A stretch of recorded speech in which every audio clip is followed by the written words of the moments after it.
Hey guys, welcome back. Sorry I didn't make a video yesterday. I tried, but my daughter is I just want to scream. She's been taking really bad naps. She's at night just it's terrible trying to put her to bed. I mean, the other night I didn't even go to bed till 4 a.m. Last night I didn't even go to bed till almost 2 a.m. Right now I tried to put her for a nap, and for an hour she was throwing a tantrum, screaming, hitting me, smacking me, trying to bite me. And I'm really, really frustrated, and I'm trying to like keep up with, you know, reading the Bible and praying and stuff, but sometimes I just feel like it's so hard to navigate everything, um I'm just frustrated. And then yesterday, my husband got these muscle relaxers from the doctor the other day because he hurt his back at work, and I was having some nerve pain yesterday because of this condition I have. I get nerve pain, and he asked me if I wanted one, and I was like, yes, but I can't because of our daughter. I have to get up with her in the night and stuff. But the reason I wanted that muscle relaxer was because I wanted to just disassociate from my life for a while. And that is why I used to drink. And then eventually I started smoking marijuana, because I just was, that's how I was coping. I was drowning myself in, whatever I could to get high and or drunk or whatever. And I prayed to God and asked him to help me not fall prey to the temptation of taking the muscle relaxer and everything, and he helped me. I feel better today, but I feel a little frustrated because I feel like there's a lot of people out there that share their testimonies and their stories about how God saved them, Jesus saved them, how they found Jesus and everything's great, and they stopped being an addict or drinking and their life got better and this and that and blah, blah, blah. But I feel like, no, but I feel like that's kind of misleading because it's a lot of work to stay in the lane of being with God. It's a lot of work staying in, praying, reading the Bible every day, transforming the lifestyle. I feel like some people, they share their stories and they act like, just with the flip of a switch overnight, they just all of a sudden were better. I don't believe that. I don't believe that they're not still having struggles and like, like feeling that temptation sometimes of the flesh, and then also the demons when they come in and they try to tempt you or lie and deceive you and stuff, and then the flesh, you're tempted to give into the fleshly desires and wants, um and I just feel like it is a little frustrating because I feel like myself being pulled back repeatedly. I don't know, it's pretty crazy. I feel like spiritually, I feel like I'm being more tempted with things than I normally would, you know, like, um, and I've been praying to God to help me and stuff, and He is, and He's helping me, but it's I feel like I have to do it every single day, or sometimes multiple times a day, to fight these attacks right now, and these overwhelming feeling of trying to pull me away from God, of trying to pull me away from the Bible, trying to pull me away from getting better. And it's super frustrating because I feel like, when I first started reading the Bible, I felt super excited. I felt better. I felt peacefuler. That's not a word, peacefuler, but you know what I'm saying. And then it's now it's I feel like I'm really struggling every day. And I just, I don't know. I don't know what to do about it. I've been praying and stuff, but it's I feel like, I don't know. I feel like maybe there's something I'm missing. Maybe there's something I haven't done that I need to do. I don't know. I'm just kind of asking God for help and to guide me. So I don't really know what I'm doing right now, but I just know that I'm having an extra hard time, like, staying in this, staying in reading the Bible, staying in praying, staying in with God, and staying in this, like, path. Because I feel like I'm walking down, like, a road right now, and there's constant things on the sides, on both sides of the road, trying to pull me off the road. And it's like, I don't know what to do. Like, I don't know. I'm frustrated. I don't know, guys. Let's start with today's chapters. The Mullite clan and the Mushite clan came from Merari. These were the Merarite clans. Those registered, counting every male 1 month old or more, numbered 6,200. The leader of the families of the Merarite clans were Zuriel, son of Abihail. They camped on the north side of the tabernacle. The assigned duties of Merari's descendants involved the tabernacle's supports, crossbars, pillars, bases, all its equipment, and all the work related to these, in addition to the posts of the surrounding courtyard with their bases, tent pegs, and ropes. Moses, Aaron, and his sons, who performed the duties of the sanctuary as a service on behalf of the Israelites, camped in front of the tabernacle on the east, in front of the tent of meeting toward the sunrise. Any unauthorized person who came near it was to be put to death.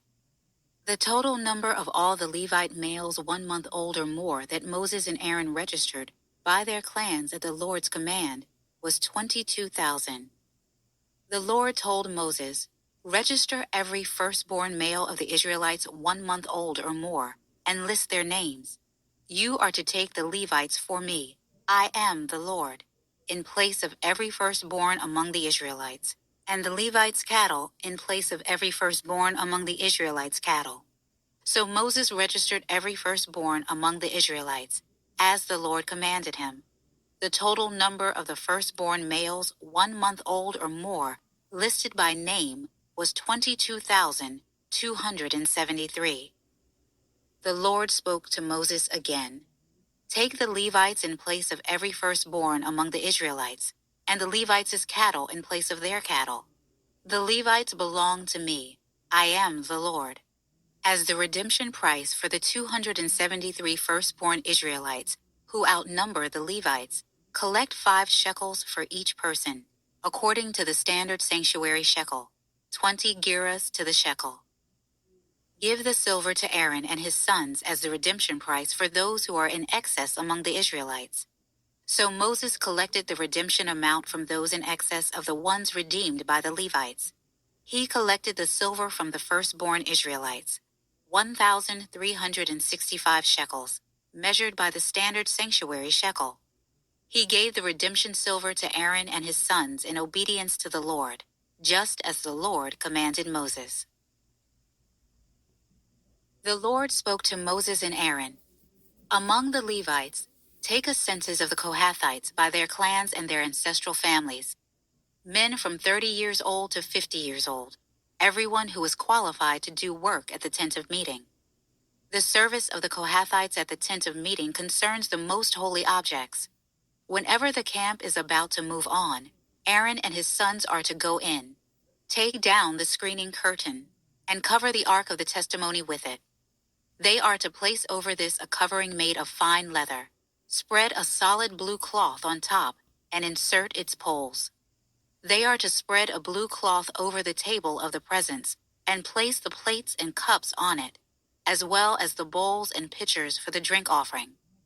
The regular bread offering is to be on it.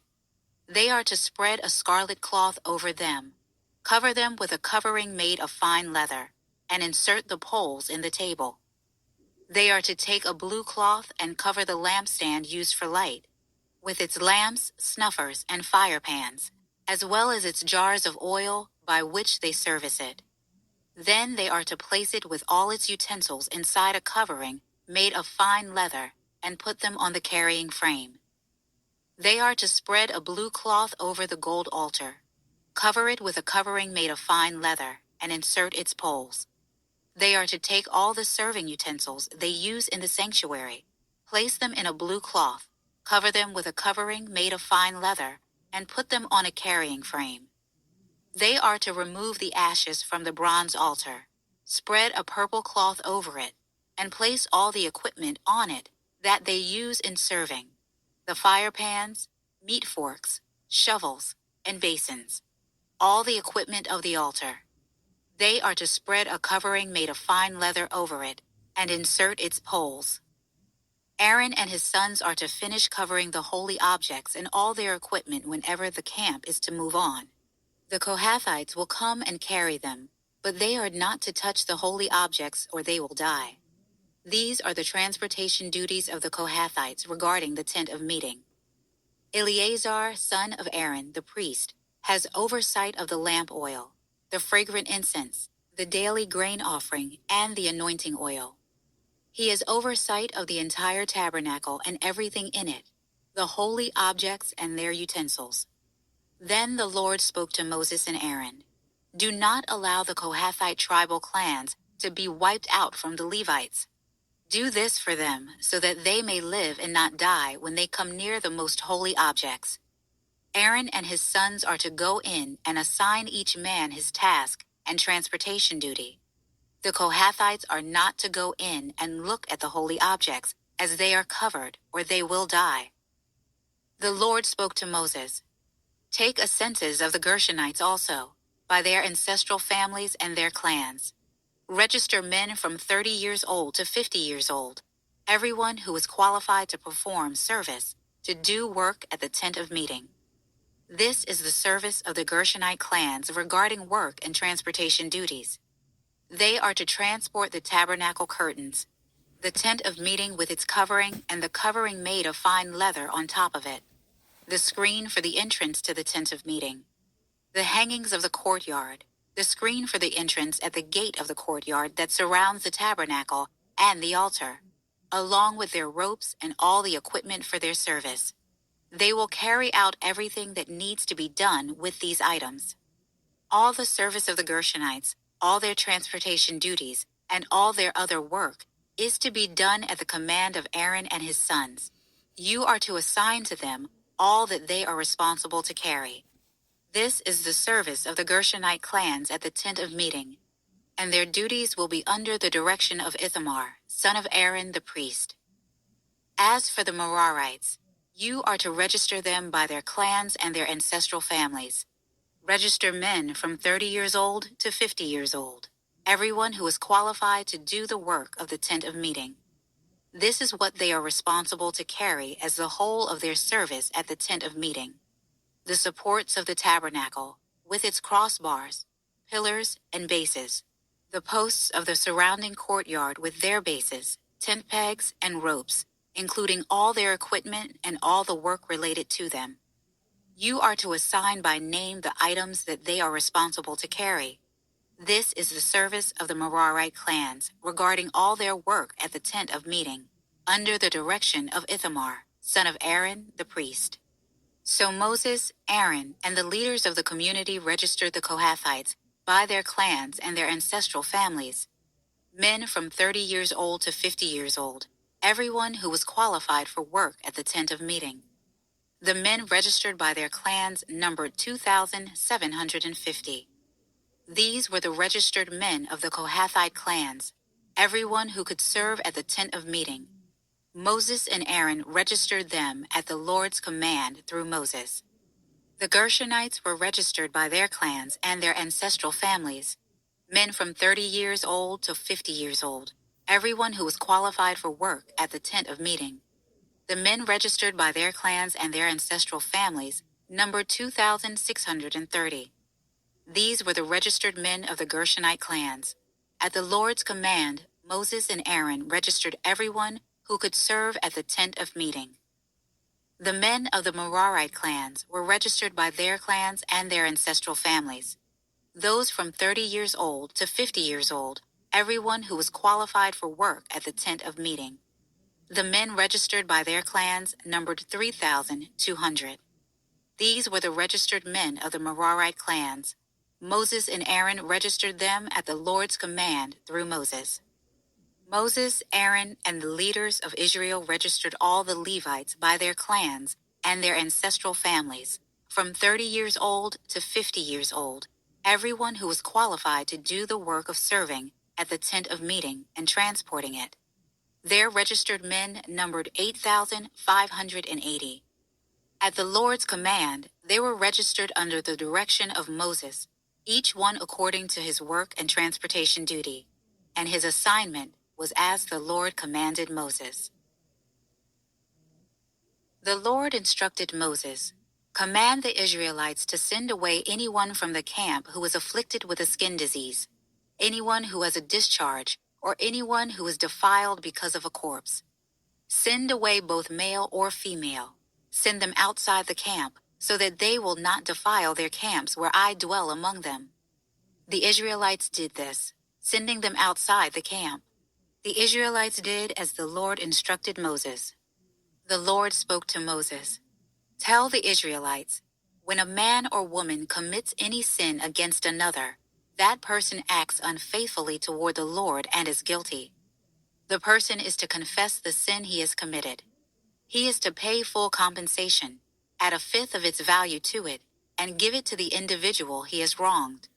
But if that individual has no relative to receive compensation, the compensation goes to the Lord for the priest, along with the atonement ram by which the priest will make atonement for the guilty person.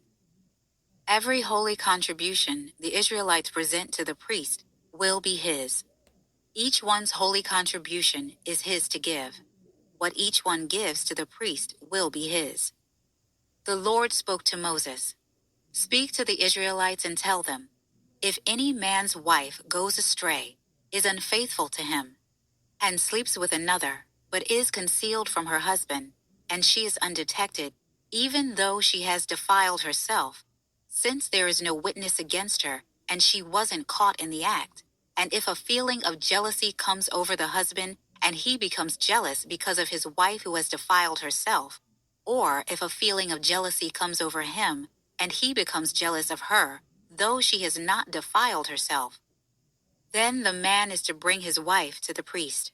He is also to bring an offering for her of 2 quarts of barley flour.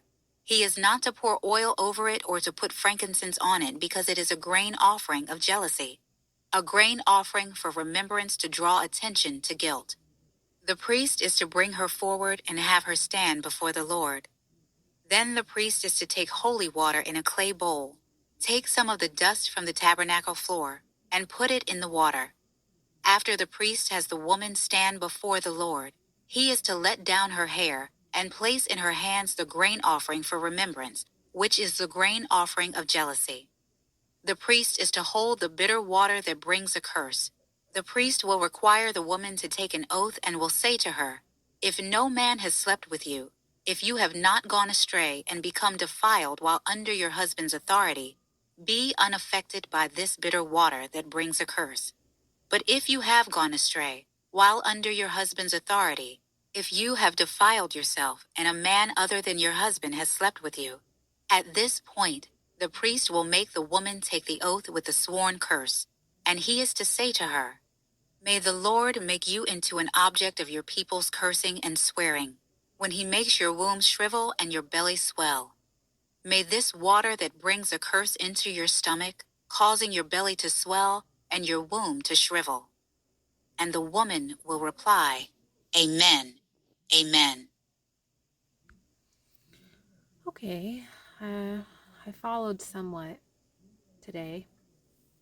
I'm still a little kind of lost since we started Numbers. Um, but I don't know, maybe at some point it'll be cleared up. Um, but yeah, guys, I'm not feeling super great the past couple days. I'm just like, like I just feel like I'm really struggling to like, you know, just stay in that like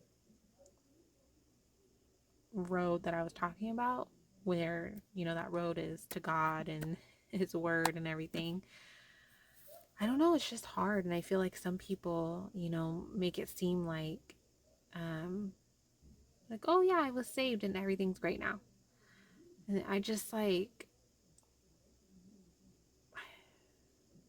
I mean, if that's true, then that hasn't happened to me yet. So I don't know, like, if that's gonna happen to me and at some point down this road, and then all of a sudden it's just gonna be like, oh, okay, like God saved me and now, you know, I'm better. But like, I just don't, like, it's confusing. And then I see like other people that are like, no, it's a hard road. It's hard to walk the path of Jesus and like follow him and follow this path and fight the flesh and, you know, everything. And so it's like, it's just confusing. I'm not going to lie, because I feel like not everyone that says that they're Christian or says that they believe in God, or reads the Bible or whatever, you know, like I feel like there's a lot of people that aren't on the same page, and they're kind of like, you know, on different levels, different wavelengths, different ways that they do things or think or have opinions. And it's a little confusing. And I feel like sometimes like I just have to like stay off my phone and just like keep to myself. And that's another reason why I'm a little hesitant to go to church, because I feel like I'm afraid that if I go, it's just going to be more confusing. You know, I'm going to have more people that do things certain ways, or, you know, think certain ways, or have different opinions, or, you know, and it's just like, it's super confusing sometimes. And this is hard. It has not been an easy journey. And I just feeling frustrated, to say the least. All right, guys. Well, I've already prayed twice today. I have a feeling I'm going to pray again because it's been a really bad, hard day. And it's like, I don't even know, like, is it, you know, just me struggling? Is it the flesh? Is it, you know, demons attacking? Is it like I don't even know. And I've been praying to God for discernment to like help me tell the difference between the three, um, between what's him, the flesh, and, you know, Satan and his demons. But like, it's hard, guys. It's really hard. I'm I'm struggling, but I definitely feel like even though I'm struggling, the thought of not praying anymore and not reading the Bible is like not even an option.